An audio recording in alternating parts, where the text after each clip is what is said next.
SC వర్గీకరణ విషయంలో YCP గోడ మీద పిల్లిలాగా వ్యవహరిస్తుందని మాజీ మంత్రి డొక్కా మాణిక్య వరప్రసాద్ ఆరోపించారు. గుంటూరులో ఆయన మీడియాతో మాట్లాడుతూ వైసీపీలో ఉన్న మాదిగ నేతలు వర్గీకరణ విషయంపై నోరు మెదపాలని డిమాండ్ చేశారు. దళితుల భవిష్యత్తును వైసీపీ నాశనం చేసిందని ఈ సందర్భంగా ఆయన ఆగ్రహం వ్యక్తం చేశారు. తన మీద విమర్శలు చేయడం మానేసి వర్గీకరణ కోసం కృషి చేయాలని ఆయన వైసీపీ నేతలకు సూచించారు. ఎస్సీ వర్గీకరణ అనే అంశం సుప్రీంకోర్టు తీర్పు తర్వాత రాష్ట్ర ప్రభుత్వం ఏకసభ్య కమిషన్ అపాయింట్ చేసింది రాజీవ్ రంజన్ మిశ్రా నాయకత్వంలో. ఆ కమిషన్ కూడా తన రిపోర్ట్ను సబ్మిట్ చేసింది. ఆ రిపోర్ట్ని స్టడీ చేయడానికి గౌరవ సాంఘిక సంక్షేమ శాఖ మంత్రి డోలా వీరాంజనేయుల గారి నాయకత్వంలో ఒక క్యాబినెట్ సబ్ కమిటీని కూడా కాన్స్టిట్యూట్ చేశారు. ఇవన్నీ మంచి పరిణామాలు. ఈ ప్రయాణాన్ని రాష్ట్ర ప్రభుత్వం దీంట్లో వేగవంతమైన చర్యలు తీసుకుంటున్నందుకు కూటమి ప్రభుత్వానికి, ముఖ్యంగా ముఖ్యమంత్రి చంద్రబాబు నాయుడు గారికి, వాళ్ళ మంత్రివర్గానికి, ప్రభుత్వానికి ధన్యవాదాలు తెలియజేస్తా ఉన్నాం. మొత్తం మాదిగ జాతి తరఫున మేము సంతోషాన్ని వ్యక్తం చేస్తా ఉన్నాం.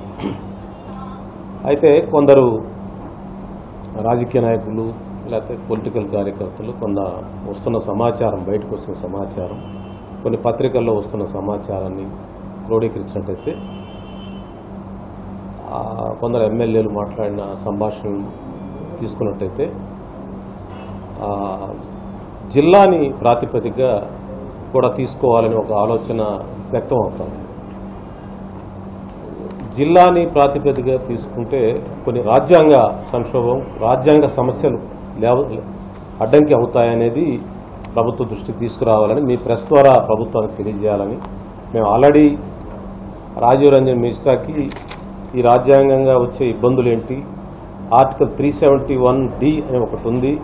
ఆ 371Dలో ఈ ఎంప్లాయ్మెంటు, ఎడ్యుకేషన్ ఇన్స్టిట్యూషన్లో ఎలా అడ్మిషన్స్ చేస్తారు, ఏ విధంగా చేయాలనేది ఒక పార్లమెంటు చట్టం, మన స్టేట్ అసెంబ్లీ చట్టాలు ఇవన్నీ ఉన్నాయి.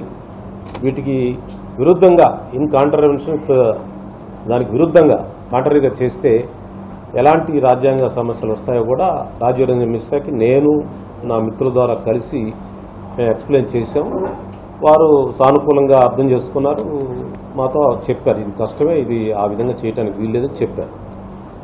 మరి అది ఎలా లీక్ అవుతుందో, ఎలా బయటకు వస్తుందో కొందరు ప్రజాప్రతినిధుల ద్వారా జిల్లాల ప్రాతిపదికగా జరుగుతుందనేది వస్తాం.